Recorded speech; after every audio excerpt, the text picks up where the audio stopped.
What's up guys, welcome back. We're jumping straight into this one because we have a lot of film to cover. If you've been here before, you know I like to bite off more than I can chew, and this build is no exception. This will be yet another first for me, so instead of jumping off the deep end right away, I decided to start with what I was most comfortable with, and that's metal fabrication.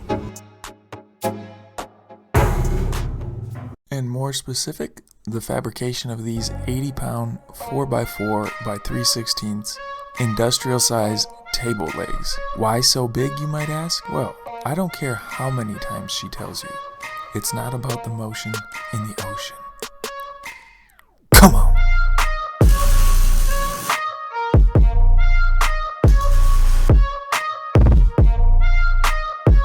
Quick explanation here. When you weld two pieces of metal together, the weld goes on as a liquid. When that weld cools or solidifies, the weld shrinks. And when that happens, it pulls all surrounding material toward it. This can be bad if it's not controlled properly. So I'm drilling and tapping threads onto each foot pad. If my legs have warped too much, I can incorporate a leveling system to fix that. But I never had to. Everything worked out pretty good.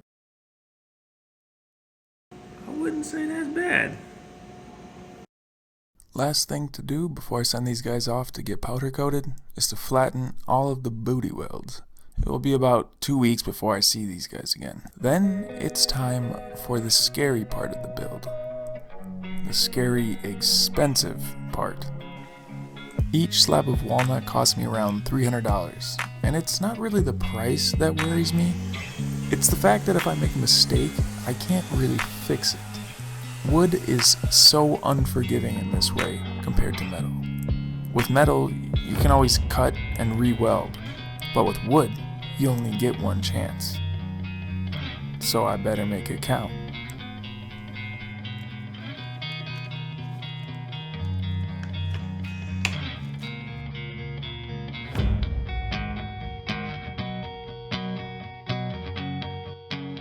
Before each new step I took, I grabbed a few pieces of scrap and did a test run with every different process. That includes building and testing different molds for the epoxy resin to inlaying bow ties with the CNC router. This added a lot of time to the build, but like I said, one mistake and there goes $1,200. Out of everything that could potentially go wrong with this build, the thing I was most worried about was the epoxy deep pour. I never really messed around with epoxy before. I never made any molds before, and I wasn't sure if the mold was going to leak. If it didn't leak, how could I remove it without damaging the table? If this part went wrong, the entire project would fail. This is the basic idea. Kind of took this off of Blacktail Studio's blog post, or he had a YouTube video of it too, but I'm making a partial mold for the table. Again, never did this before, so we're gonna see how it goes.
Makerspace now, just poured about 22 hours ago. I'm gonna take a first look at it. Hopefully everything turned out okay. nervous. So last night I tried to do some cool patterns or whatnot, but it looked like as it dried, it kind of did its own thing, which I don't know, it looks like a bunch of squares. And what else is really weird is that there's a bunch of bubbles in the corner, so that might be a big problem later on. Now I just gotta wait another week. While that was drying, I started on another part of the project. To maximize space on the desk, I decided to put this elevated monitor stand in the design. The desk is already 3 foot by 6 foot, and I like the clean look this has to offer. So I started milling some walnut flats, and that's when I noticed the first big mistake.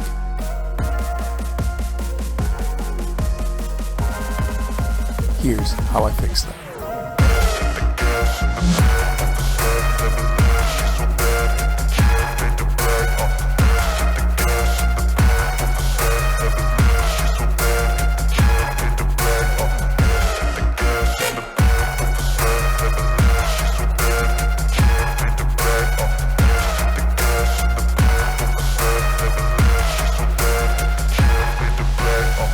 And that fixed that problem quite nicely, and it's been about a week. I got my table legs powder coated, and the next step is to break the mold.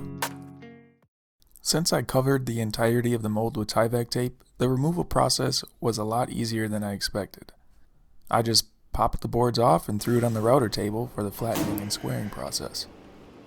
I'm not really going to touch in on the details for this because I know a lot of people don't have access to a CNC router, and because most of it's boring programming and setup. Just know it's the best tool that I have at my disposal for these specific tasks. Check out that nice square edge. I hope it don't fall. After the table was flat and square, I went ahead and routed out all of the inlays for the C-channel legs, the monitor stand legs, and a few butterflies to help hold those cracks together. It took some finagling, but a few test pieces later, and I think it turned out pretty good. So I got everything done pretty much, I hope so, with the CNC router. Table legs, C-channel, and then on the back side, the monitor stand legs.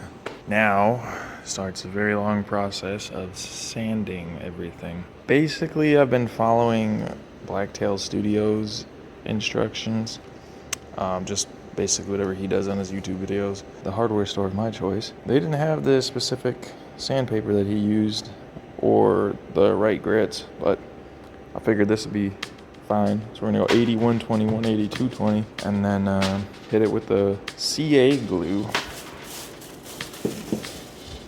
I don't know yet.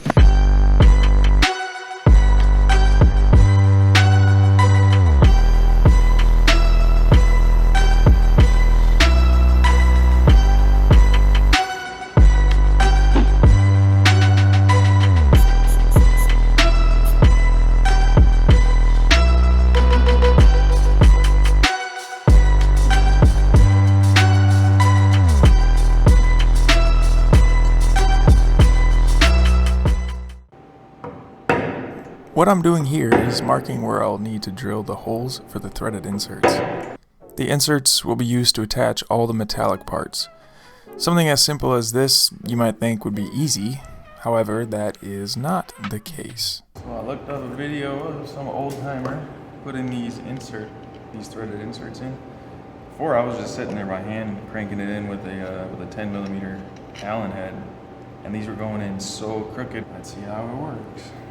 This part here I'm pretty ashamed of. As I said before, I tested each process before I attempted it on the table, and I'm not sure what was going through my head. I must have just been excited to get the table done. So excited, in fact, that I called in sick from work to finish the table that day. But you didn't hear that from me. Anyway, as you can see, I blew out the hole I was trying to tap because 1, I should have chosen a smaller threaded insert, and 2, I never drilled a counterbore, even though I knew I should have. Once I figured that out though, all the other inserts went in easier than a hot dog down a hallway.